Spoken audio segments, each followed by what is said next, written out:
Good morning everyone. आज की video में हम इफ, एलिफ और एल्स का कॉन्सेप्ट समझेंगे। तो ये वीडियो थोड़ी लंबी होगी, वीडियो को पूरी ज़रूर देखना। इसमें इस पूरी वीडियो में तुम्हें समझ में आ जाएगा कि इफ, एल्स और इफ, एलिफ और एल्स का यूज़ हमें कहाँ करना चाहिए, कैसे करना चाहिए और ये कितना बेनिफिशियल है किसी भी प्रोग्रामिंग लैंग्वेज के लिए। बाकी प्रोग्रामिंग लैंग्वेज में जो ये इफ की जगह जो ये हमने यहाँ पे एलिफ यूज किया है, एलिफ की जगह एल्स इफ यूज होता है। बट यहाँ पर पाइथन के अंदर हमें एलिफ एक ब्लॉक मिला हुआ है जिसमें हम चीजें देखेंगे। तो इफ, एलिफ और एल्स इन पाइथन। तो शुरू करते हैं आज की वीडियो को। सबसे पहले हम देखते हैं इफ स्टेटमेंट क्या होती है। इफ स्टेटमेंट होती क्या है, इसका का पूरा कॉन्सेप्ट बोलता क्या है, इफ स्टेटमेंट का मतलब क्या होता है। यहाँ पर हमें कुछ कंडीशंस लगानी होती है। जैसे कि मैंने अगर कोई इफ ब्लॉक बनाया है, आगे भी मैं दिखाऊंगा कि इफ ब्लॉक बनेगा कैसे। तो उसके लिए हमें कुछ लॉजिकल ऑपरेटर्स यूज करने होते हैं, कुछ लॉजिकल कंडीशंस लगानी होती हैं। तो उन कंडीशंस को हम इस तरीके से देखते हैं। ये कंडीशंस मैंने यहाँ पर बाय डिफॉल्ट लिख दी हैं आपके लिए। इसको चाहे तो वीडियो को पॉज करके एक बार कॉपी में लिख लेना।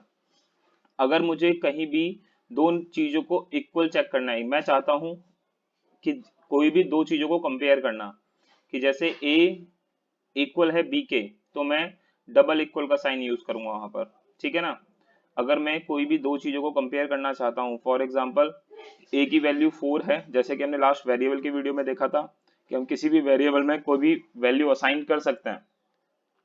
तो सेम मैंने a वेरिएबल के अंदर एक वैल्यू असाइन करी, b वेरिएबल के अंदर एक वैल्यू असाइन करी।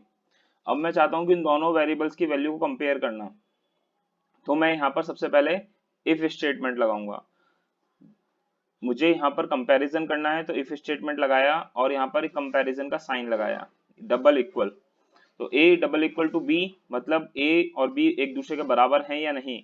अगर ये बराबर होंगे तो हमें आउटपुट मिलेगा ट्रू, अगर नहीं होंगे तो आउटपुट मिलेगा फॉल्स। देन है नॉट इक्वल टू का। नॉट इक्वल टू में क्या है कि ये अगर a और b दोनों एक दूसरे के बराबर नहीं होंगे, ये होता है नॉट इक्वल टू का साइन।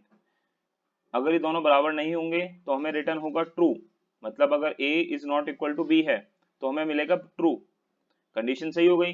और अगर दोनों बराबर होंगे तो हमें मिलेगा फॉल्स। सेम कंडीशन यहाँ पर लेस देन का, कि अगर ये a छोटा है b से तो ट्रू मिलेगा, अदरवाइज फॉल्स मिलेगा। यहाँ पर है less than equal to. Less than equal to का मतलब होता है या तो a छोटा हो b से या b के बराबर हो, पर b से बड़ा नहीं होना चाहिए। अगर a छोटा है b से तब भी हमें ट्रू रिटर्न करेगा ये, और अगर a बराबर होगा b के तब भी हमें ट्रू मिलेगा। बट एक बड़ा होगा, अगर a की वैल्यू सपोज करो 5 है और b की वैल्यू 6 है, ठीक है ना।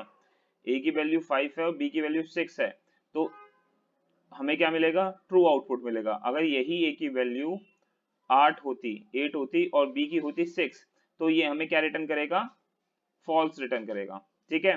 ग्रेटर देन में जैसे लेस देन है कि a should be greater than b, मतलब a की वैल्यू हमेशा बड़ी होनी चाहिए b से, तभी ये ट्रू ट्रू हमें वैल्यू देगा, अदरवाइज क्या देगा, फॉल्स। सेम कंडीशन यहाँ पर है greater than equal to. Greater than equal to में का कॉन्सेप्ट क्या है कि अगर a बड़ा है या फिर बराबर है b के। अगर a बड़ा होता है b से तो हमें ट्रू रिटर्न मिलेगा, मतलब आउटपुट में हमें ट्रू मिल जाएगा। अगर a बराबर है b के तो भी हमें आउटपुट में ट्रू मिलेगा। बट अगर a छोटा होता है, अगर a की वैल्यू यहाँ पर 5 होती और यहाँ होती 6, तो a छोटा है b से तो हमें क्या रिटर्न करेगा, ये फॉल्स आउटपुट देगा। क्या देगा, फॉल्स। और a की वैल्यू अगर मैं 8 कर देता हूँ और b की वैल्यू 6 रहने देता हूँ तो हमें आउटपुट क्या मिलता, ट्रू। तो this is the if. If का बेसिकली कॉन्सेप्ट वहां यूज होगा जहां पर भी हमें कोई कंडीशन चेक करानी होगी। मैं चाहता हूं कि ये देखना कि जो मेरे पास वैल्यू है ये किसी ना किसी तरीके से कंडीशन में ट्रू बैठती है कि नहीं। जैसे अगर मैं चाहूं ये चेक करना कि मेरे पास यूजर से दो वैल्यू आई है, जैसे यहाँ पर मेरे पास दो वैल्यूज हैं, एक a है एक b है। a के अंदर 33 है और b के अंदर 200 है। तो मुझे चेक करना है कि b बड़ा है क्या a से, ये प्रोग्रामेटिकली चेक करना है। वैसे मैथमेटिकली हमें अभी दिखाई दे रहा है कि b बड़ा है a से, ठीक है। बट मैं चाहता हूँ ये प्रोग्रामेटिकली हो, ठीक है। यूजर कोई भी वैल्यू डाले और उसे वो चेक करके बता दे कि जो तुमने दूसरी वैल्यू डाली है वो पहली वाली से बड़ी है कि नहीं है। अगर कंडीशन है, मैंने लगाया if B is greater than A, मतलब बी बड़ा है क्या इसे, ये चेक करना है मेरे को। तो ये मुझे बताएगा कि है कि नहीं है। इसने कंडीशन चेक करी, b is greater than a, B is greater than a, condition हो गई ट्रू, क्योंकि b की वैल्यू है 200 और a की वैल्यू है 33। तो जब b is greater then a है तो ये प्रिंट करेगा। तब हम क्या करेंगे, ये अब if का कॉन्सेप्ट क्या करेगा कि ये if के अंदर आ जाएगा। मतलब ये एक ब्लॉक बना हुआ है इस तरीके से, देखो इस तरीके से बना हुआ है, कुछ कुछ बे बैकग्राउंड में चल रहा है ऐसा कुछ कुछ, कि अगर if की कंडीशन सही है, मतलब if के अंदर जो मैंने कंडीशन दी है, ये जो कंडीशन दी है मैंने, अगर ये ट्रू होगी, फॉल्स नहीं ट्रू होगी, तो ये जो इफ का ब्लॉक है जो कॉलन के बाद शुरू हो रहा है, ये उसके अंदर जितना भी हमने कोड लिखा होगा सब एग्जीक्यूट कर देगा। जो भी लिखा होगा, चाहे उसके अंदर मैंने प्रिंट लिखा हो, कुछ भी लिख सकता हूं मैं इफ के अंदर, वाइल भी लगा सकता हूँ, फॉर लूप भी लगा सकता हूँ, इफ के अंदर इफ भी लगा सकता हूँ, तो वो उसको एग्जीक्यूट करने लग जाएगा। ठीक है, अभी यहाँ पर मैंने सिर्फ इफ के अंदर क्या लिखा है, ये लिखा है कि अगर b is greater then a है तो प्रिंट कर दो b is greater then a। तो ये क्या करेगा, कंडीशन ट्रू है, कंडीशन ट्रू हुई और इसने जो प्रिंट के अंदर स्टेटमेंट लिखी हुई है उसको डायरेक्टली प्रिंट करा दिया। अब हम सेम चीज समझेंगे फ्लो चार्ट से, कि ये फ्लो चार्ट से ये किस तरीके से काम करेगा। ठीक है ना, यही सेम चीज हम समझेंगे फ्लो चार्ट से। कैसे, कि देखो यहाँ हम कंडीशन दे रहे थे, ठीक है ना, जो अभी कंडीशन क्या दी थी, b is greater then a वाली, यहाँ हम कंडीशन दे रहे थे इस तरीके से, कंडीशन मैंने दे दी। अब कंडीशन ट्रू होगी, देखो अब यहाँ पर एक एरो जा रहा है कि अगर if condition is true, condition true होगी अगर b बड़ा होगा a से, तो ब्लॉक ऑफ कोड, मतलब जो इफ के अंदर मैंने printf लिखा था उसे एग्जीक्यूट करेगा और एग्जिट कर जाएगा। यहाँ पर ये क्या कर रहा है, एग्जिट कर रहा है, मतलब लूप इफ से बाहर आ जाएगा। जो भी कोड लिखा होगा वो एग्जीक्यूट होगा और बाहर आ जाएगा। ठीक है, और अगर वो कंडीशन ट्रू है ही नहीं, ये कंडीशन थी और ये ट्रू नहीं थी, तो ये इस तरफ नहीं जाएगा, वो सीधा बाहर ही आएगा। देखो ये इफ के अंदर जो मैंने स्टेटमेंट लिखी हुई है, इफ के अंदर जो मैंने प्रिंटफ लिखा था, सॉरी प्रिंट लिखा था, या इफ के अंदर मैंने इफ लगाया था, वो उसको एग्जीक्यूट नहीं करेगा, वो सीधा क्या करेगा, वो बाहर आ जाएगा। वो क्या करेगा, सीधा का सीधा बाहर आ जाएगा। नेक्स्ट देखते हैं, यहाँ पर एक और प्रोग्राम है। यहाँ पर मैंने क्या किया है, एक यूजर से नंबर इनपुट कराया। अभी से सारी की सारी चीजें दोबारा से देखेंगे, क्या करेंगे अभी इसके कॉन्सेप्ट के बाद हम क्या दोबारा से अपना आइडल ओपन करेंगे और उसके अंदर कोड करके देखेंगे, तो तुम्हें समझ में आएगा कि कैसे यूज करना है। मैं एक दो प्रोग्राम बना के दिखाऊंगा सेम वीडियो के अंदर। तो यहाँ पर क्या है कि num equal to int input, मैंने क्या किया है, एक यूजर से एक नंबर इनपुट कराया है। ठीक है ना, एक ये तो बेसिक है कि एक नंबर इनपुट कराने के लिए मैंने ये कोड लिखा, यहाँ पर नंबर की वैल्यू आ गई। ठीक है, नंबर सपोज करो आया 6, फिर मैंने इफ की स्टेटमेंट लगाई, इफ नम परसेंटाइल 2। परसेंटाइल का काम क्या होता है, ये देता है हमको रिमाइंडर। पिछली वीडियोस में भी इस चीज को हम डिस्कस कर चुके हैं। तो ये हमें रिमाइंडर देगा, यानी 6 रिमाइंडर 2। तो 6 को जब मैं 2 से डिवाइड करूंगा तो रिमाइंडर क्या आएगा, कितना आएगा, 0। कितना आएगा, 0 रिमाइंडर आएगा। तो इसने रिमाइंडर दिया, if num percentile 2 equal equal to 0, तो नम परसेंटाइल 2 की वैल्यू क्या आई, 0 आ जाएगी। भाई जब मैं जो नंबर है उसको 2 परसेंटाइल करूंगा, यानी 2 से इसका रिमाइंडर निकालूंगा, तो क्या आउटपुट मिलेगा, 0 मिलेगा। और 0 इक्वल है किसके, 0 के। तो इफ की स्टेटमेंट ट्रू है, ट्रू होगी तो क्या कर देगा, प्रिंट कर देगा नंबर इज इवन।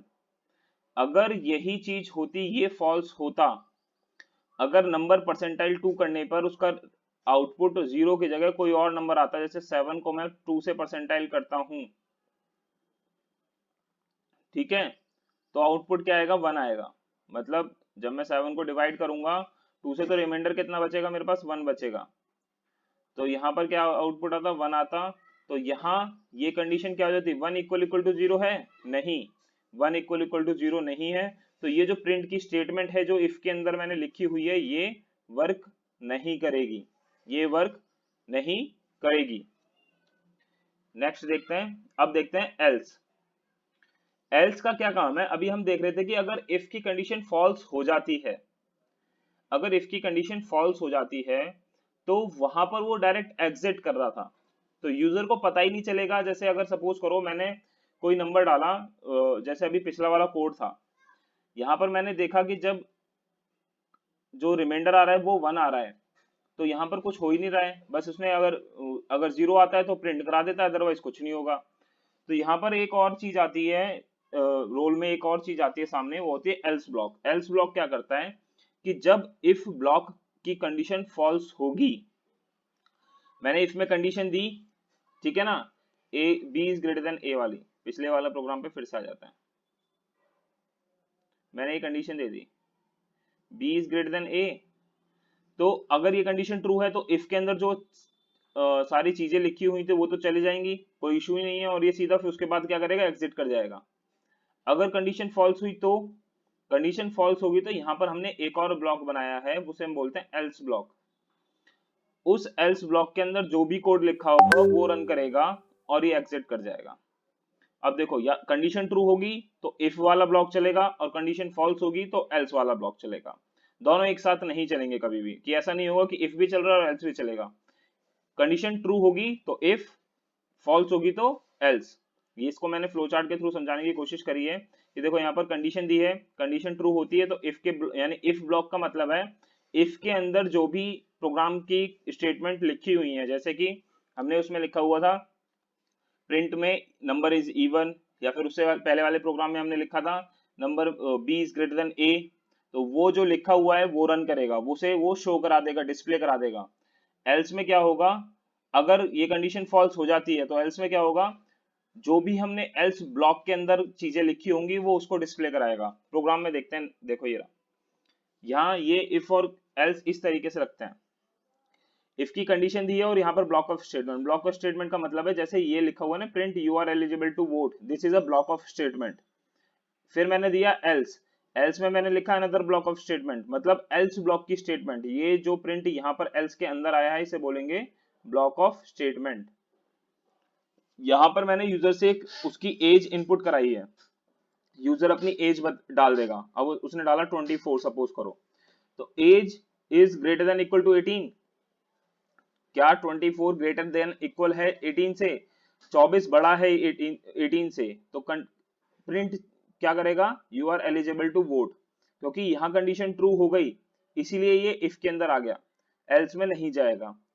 और सेम होता कि अगर वो अपनी एज 9 डाल देता, सपोज करो उसने अपनी एज डाल दी 9, तो यहाँ पर क्या है, 9 is greater than equal to 18, ना तो 9 ग्रेटर है 18 से और ना ही वो उसके बराबर है, तो कंडीशन क्या हो गई, फॉल्स हो गई। और जैसे ही कंडीशन फॉल्स हुई तो उसने क्या प्रिंट करा दिया, अब जब कंडीशन फॉल्स हुई है तो ये एल्स वर्क करेगा। इसका सिंटेक्स याद रखो, यहाँ पर कंडीशन आएगी और यहाँ पर कॉलन आएंगे, ये कॉलन मत भूल जाना, फिर एग्जाम में कई बार सीबीएस बच्चे करते हैं कि कॉलन भूल जाते हैं, कॉलन लगाते ही नहीं है। और ये जरूरी नहीं है कि सेमी कॉलन लगे, this is not necessary in Python. तो यहाँ पर ये लगे हुए हैं तो जरूरी नहीं है कि तुम यहाँ पर ये सेमी कॉलन लगाओ, ऐसा कोई जरूरी नहीं है। तो एल्स में मैंने क्या दिया, कॉलन दिया और वहां पर उसकी स्टेटमेंट लिख दी, उसकी ब्लॉक ऑफ स्टेटमेंट लिख दी, क्या, print sorry you are not, you have to wait, ठीक है। तो this is the if condition and else, कि अगर तुम कंडीशन ट्रू होती है तो वो कुछ कोड प्रिंट कर देगा, जो भी तुमने कोड दिया हुआ है उसको वो एग्जीक्यूट कर देगा। अगर वो कंडीशन फॉल्स होती है तो एल्स रोल प्ले करेगा, मतलब कुछ भी उसके अंदर मैं चाहता हूँ कि जैसे यहाँ पर क्या हो रहा था, यहाँ पर मैं चाह रहा था कि अगर वो वोट कर सकता है तो उसे बता दोगे तुम वोट कर सकते हो। अगर तुम वोट नहीं कर सकते, मतलब तुम 18 साल से भी छोटे हो, तो तुम्हें ये भी पता चलना चाहिए कि भाई तुम अभी 18 ईयर से छोटे हो और तुम अभी वोट नहीं कर सकते, तुम्हें वेट करना पड़ेगा। तो यहाँ पहले मैंने स्टेटमेंट डाला, sorry you have to wait. बात क्लियर हुई, इफ समझ में आया, एल समझ में आया। अब आते हैं एल्स इफ की तरफ, सॉरी एलिफ की तरफ। एलिफ का क्या रोल होता है, जैसे अभी मैं इफ के अंदर कंडीशन दे रहा था और एल्स के अंदर ये बता रहा था कि यहाँ पर जब इफ की कंडीशन फॉल्स होगी तो एल्स वर्क करेगा। अब एलिफ क्यों आया, एलिफ का रोल ये है कि अगर मुझे एक से ज्यादा कंडीशन चेक करानी होंगी, मैं चाहता हूं कि अगर ये कंडीशन ट्रू नहीं है तो एक और चीज चेक करा लो। जैसे मैं चाहता हूं कि सपोज करो यूजर अपनी एज डाल रहा था, ठीक है ना, ये कंडीशन थी,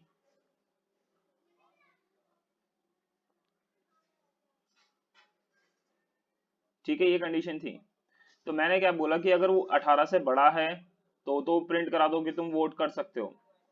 फिर मैंने कहा कि एक काम करो कि अगर वो 18 से छोटा है, ठीक है ना, बट वो 10 साल से बड़ा है, वो 18 से तो छोटा है और 10 साल से बड़ा है, तो क्या करो कि उससे बोलो कि तुम्हें कुछ साल का वेट करना है सिर्फ, you have to wait some year.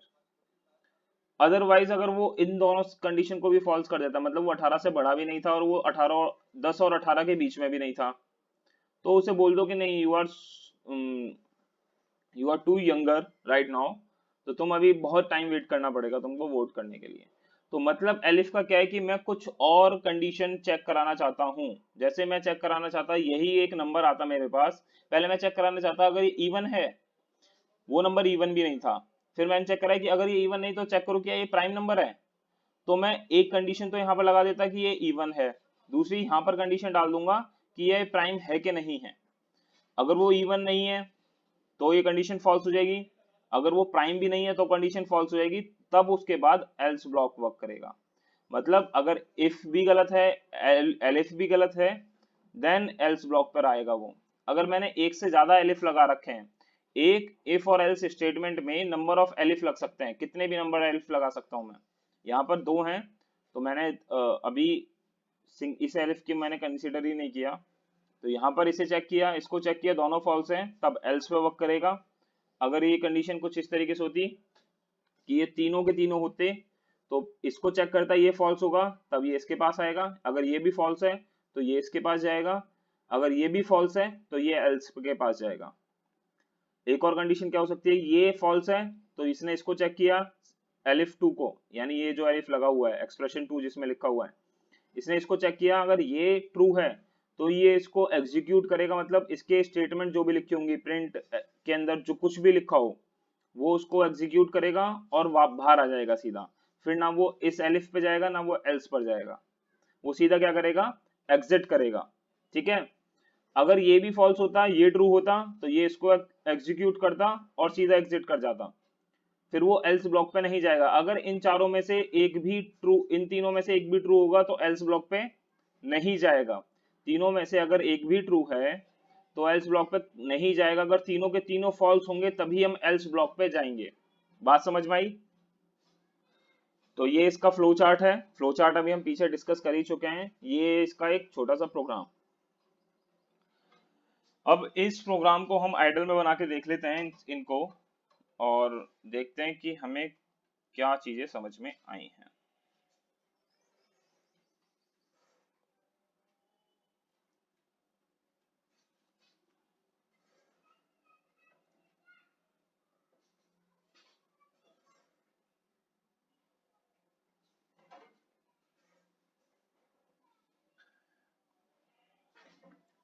अब मैं क्या करता हूँ, एक यूजर से नंबर इनपुट करा लेता हूँ, नंबर इनपुट कराया, int input enter any number, कोई नंबर इनपुट करा लिया मैंने यूजर से, उसने नंबर पूछ लिया नंबर की स्पेलिंग गलत है, यहाँ पर मैंने डाल दिया 44। अब मैंने इसको चेक करा लिया, if A is divisible by 2, अगर ये डिवाइड हो रहा, रिमाइंडर ही निकाल लो इजी रहेगा, A is divisible by 2 equal equal to 0, colon लगाया, तो प्रिंट कर दो number is a multiple of 2। ठीक है,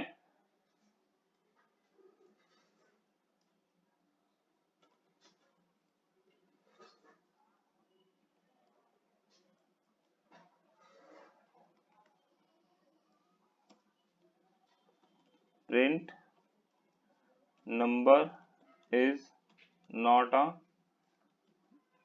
मल्टीपल ऑफ 2।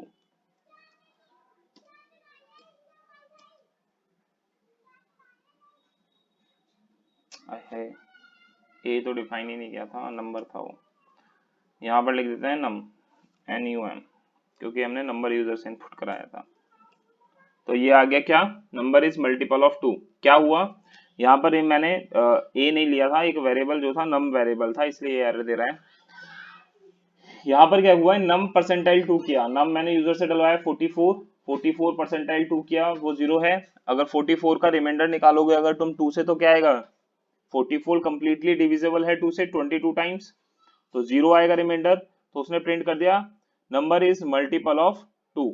अदरवाइज अगर यही चीज दोबारा से करके देखें, ठीक है ना, यूजर से दोबारा से नंबर हमने इनपुट कराया और इस बार डाल दिया 33, ठीक है। 33 डालने के बाद अब इसे चेक करें, क्या क्या ये आउटपुट क्या देगा, 33 डिविजिबल नहीं होता 2 से, ठीक है ना, तो आउटपुट आना चाहिए number is not a multiple of 2। तो this is if and elif, if and else. Next video में इफ एल्स के अब क्या है कि जैसे अब कॉन्सेप्ट समझा दिया, तो अब 3-4 वीडियो में इफ एल्स एलिफ के ऊपर ही बेसिक प्रोग्राम्स आपको प्रोवाइड करा दूंगा इस चैनल पे ही सेम। तो कॉन्सेप्ट समझ लिया, कॉन्सेप्ट की थ्योरी के नोट्स अगर चाहिए तो नेक्स्ट वीडियो जो इफ एल्स की आएगी प्रोग्राम की, उसपे मैं इस थ्योरी का जो अभी ये स्लाइड शो चल रहा था इसको पीडीएफ में कन्वर्ट करके लिंक आपको डाल दूंगा, ताकि आपको थ्योरेटिकली कॉन्सेप्ट समझ में आ जाए। अगर आपको नोट्स डाउनलोड करने हैं तो नोट्स डाउनलोड कर सके वहां से। तो आज के लिए बस इतना ही, जल्दी मिलते हैं नेक्स्ट क्लास में। जय हिंद, जय भारत।